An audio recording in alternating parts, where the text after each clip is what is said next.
Reduktohet numri i grevistëve në fushën naftëmbajtëse të Patos Marinzës në ditën e 14 të grevës. Përkeqësimi i gjendjes shëndetësore të naftëtarëve të grevës së Uris ka bërë që numri i tyre të reduktohet në 7. Grevisti Dritan Rapushi ka pohuar se pavarësisht kurrjes ne do të vazhdojmë kauzën tonë deri në fund. Madje do të denoncojmë publikisht abuzimet të kompanisë Bankers. Nuk është drejtëshorjes greva, është shëndeti drejtëshorjes, pasi 3 personat që ikën ju rekomendua nga mjeku që nuk mund të vazhdojnë më sepse do ketë pasoja të rënda dhe të paparashikueshme për shëndetin. Mbështetësit janë jashtë, vazhdojnë të mbështesin, edhe ata që nuk mbështesin dot që nuk vinë këtu të rrinë dot stabil, nuk kanë mundësi ekonomike të bëjnë udhëtimin nga Fieri nga vendbanimi deri këtu për ditë, të rrinë nga 12 orë apo 24 siç të rrinin në fillim. Sepse është dhe fundi muajit, por ne vazhdojmë dhe po shohim se shteti nuk po reagon fare.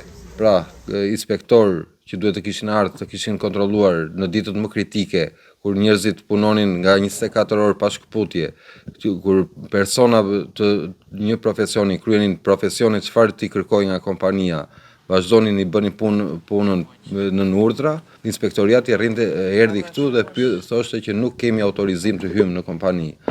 Kjo për mua ngre dyshime të mëdha. Inspektoriatet këtu nuk kryejnë inspektime sepse kanë konflikt interesi me njerëz punësuar këtu brenda.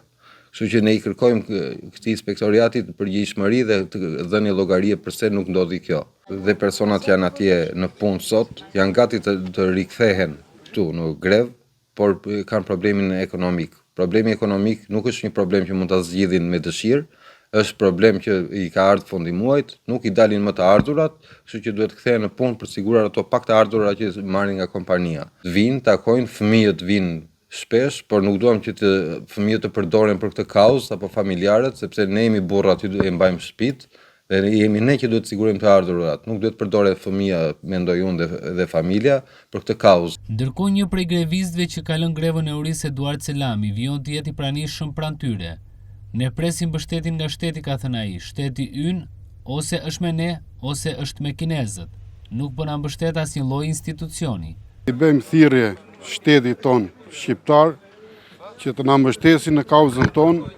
Çunat janë 7 veta që janë grevuria aktualisht. Edhe duam një mbështetje vetëm thjesht nga shteti, se na kinez nuk presim asnjë lloj. Shteti jon ose është me kinez ose është me ne, se ne s'kemi. Ne këtë po kërkojmë, që mbështetjen e shtetit, edhe të institucioneve që janë këtu, në Fier. Nuk po na mbështet si lloj institucioni këtu, përveç mediave. Ne jemi mjek, ne jemi thjesht punëtor që ata po rezistojnë shumë, po bëjnë sakrificë të pamundur. Më mirë, po jam në mbështetje të kauzës tonë, ne po kërkojmë një të drejtë që na është mohuar prej shumë vitesh. Prej 18 vitesh operator në fushën naftëmbajtëse, Nikolina Lushaj pohon se në gati 2 dekada ka përfituar një rritje page prej vetëm 7.000 lekësh. Paga që na takon është 200.000 lekë minimalisht, thot ai. Dhe nuk do të rreshtim se protestuarin me të gjitha format deri në plotësimin e kërkesave tona. Të gjitha këtu janë thënë.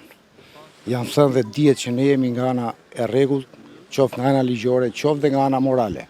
Ne shpresojmë që të ketë një përgjigje, por që është e mirë për të dyja palët, si punëdhënësi dhe punëmarrësi. Unë jam operator në degantim, në trajtimin e naftës, si quhet. Gjithçka lidhet me pagesën. Neve këtu, në këto 14 ditë grevë, jemi shkak i mos pagesës së rregullt nga ana e tyre. Kjo është. Nëse ti nuk paguash, atëherë të bie, si thonë, edhe iniciativa për punën, edhe dëshira. Unë kam 18 vjet përvojë. Nga kinezi, unë kam marrë vetëm 7.000 lekë të vjetra rritje. Dërsa me kanadezët kemi pas një farë rritje dhe unë jam 908.000 lekë të vjetra sot neto.